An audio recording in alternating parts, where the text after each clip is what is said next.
கிறிஸ்துவுக்குள் அன்பானவர்களே, உங்களை இயேசுவின் நாமத்தில் நான் வாழ்த்துகிறேன். தேவனுடைய கிருபையும் இரக்கமும் அளவில்லாமல் நம் வாழ்க்கையில் பெருகுவதாக. ஆமென். ஹல்லேலூயா.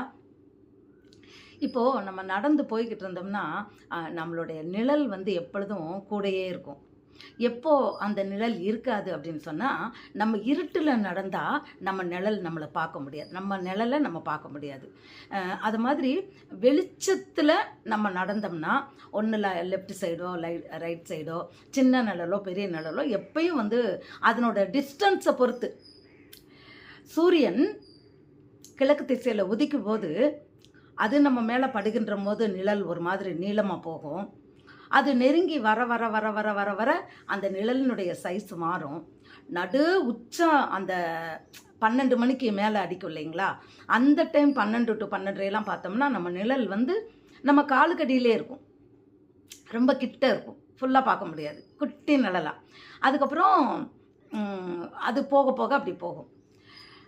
ஆம்பிரமணர்களே, இப்பொழுது நம் தேவனும் நம்மோடு நிழலாக கூட வருகிறார். ஹல்லேலூயா.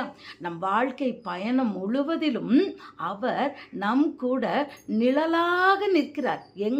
நம் வலது கை பக்கத்தில் அவர் நம்மோடு நிழலாக தொடர்ந்து வருகிறார். பிரியமானவர்களே, எப்போ அப்படின்னு சொன்னால், இந்த சூரியன், அதாவது நம்ம ஒளியில் இருந்தால் தான் நிழலை பார்க்க முடியும். அதுபோல் நாம் ஜீவ ஒளியாகிய பரம் ஜோதியாகிய நம் தேவனை, கர்த்தாதி கர்த்தரை நாம் நெருங்க நெருங்க நெருங்க அந்த வெளிச்சத்தில் நாம் நடக்கும்போது தான் அந்த நிழல் நம்மோடு கூட தொடரும். ஹல்லேலூயா.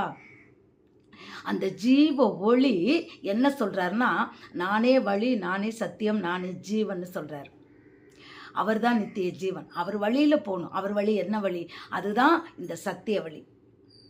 அப்போது நாம் இந்த வேதத்தை அவருடைய ஜீவ ஒளியின் வெளிச்சத்தில், இது நம் கண்களுக்கு வெளிச்சமும் நம் பாதைக்கு தீபமுமா இருக்க வேண்டும்.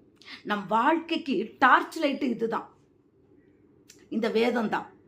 நாம் நடந்து போகிற பாதை, நமக்கு எப்படி போகணும், என்ன பண்ணணும், எப்படி வாழணும், இதை நாம் சொல்லி கொடுத்திருக்கிற இந்த வேதத்தின் நியாயப்பிரமாணங்கள், வாக்குத்தத்தங்கள், நியாயப்பிரமாணங்கள், கற்பனைகள், கட்டளைகள், பிரமாணங்கள், இவைகளை, நீதி நியாயங்களை நாம் கை கொண்டு நம் வாழ்க்கையில் கடைப்பிடித்து நடக்கும்போது நம் தேவன் நிழலாக நம்ம கூடயே வர்றார். நம் வாழ்க்கை படகு கவிழ்ந்து போகாது. எந்த ஆபத்து வந்தாலும் அவர் கூட நிற்கிறார். நம்மை நிழலாக பின்தொடர்கிற